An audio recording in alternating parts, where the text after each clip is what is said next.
those heads that we just got from the Federal Reserve, the Cleveland Fed president saying the task before us is to remove accommodation at the pace necessary. I mean, you've talked about the tightrope. That's really the Fed trying to engineer a soft landing without really inducing another recession because of perhaps too aggressive of a rate hike. I'm reading those comments as more hawkish than dovish. What do you see as the downside, upside tilts to Fed policy this year?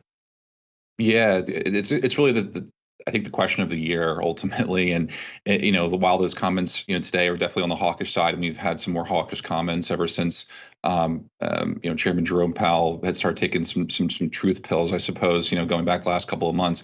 We also had some dovish comments from Bostic earlier today saying that we could be likely seeing peak inflation ahead of the CPI report. And so, like you said, it really is a tightrope. We're trying to understand if we're in the middle of this wage price spiral that may be needing to be broken by the Federal Reserve to prevent financial conditions from getting away from themselves and combat some of this inflation issue.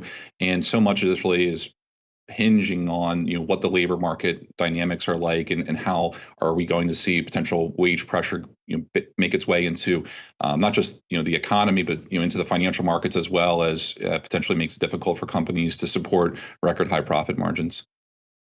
Certainly a lot of investors reassessing their portfolio on the back of that expectation of the rate hikes. Also, after seeing the choppiness in January, how have you kind of readjusted some of your allocations? What do you like? Yep.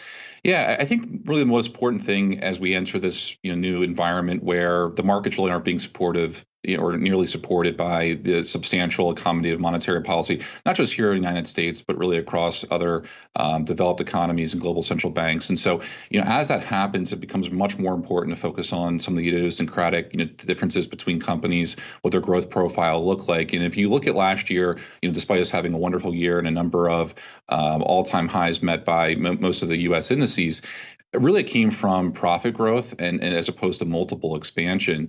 And I think a lot of investors, if they look at the data, would be surprised by hearing that. And so I think it's a very similar situation this year, definitely with the Fed tightening, the lower multiples likely to be warranted by, broad indices.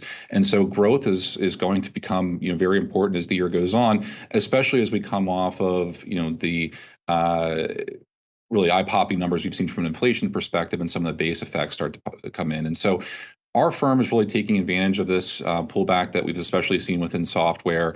We think there's a lot of opportunities for companies, that have basically that we would consider an enabler and more of a picks and shovels approach that build on top of some of the legacy enterprise software vendors like Oracle and SAP, which for full disclosure, in particular, those two companies, we're not recommending the clients, nor do I own them.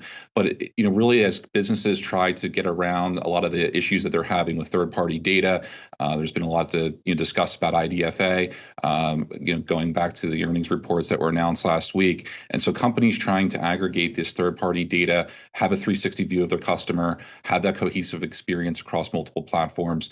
There's a lot of businesses there that we're pretty attracted to, given the sell-off that we think will long-term will take advantage of quite a bit of disruption that's taking place, especially for businesses that are trying to market to their customers in an effective way.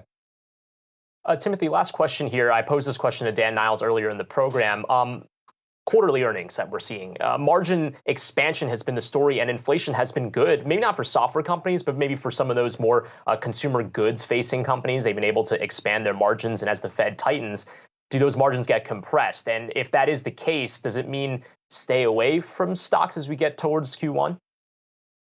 It's hard to stay away from stocks generally. As we've seen through earnings season so far, managements definitely have been very vocal about, worker shortages. We've seen a lot of consternation over especially low service job availability, and seeing that segment of the population come back to the workforce, and pricing pressure on wages ultimately being a headwind for earnings and profit margins. But, I think we've seen a lot of pricing of rate hikes and tightening monetary policy very quickly here in the markets.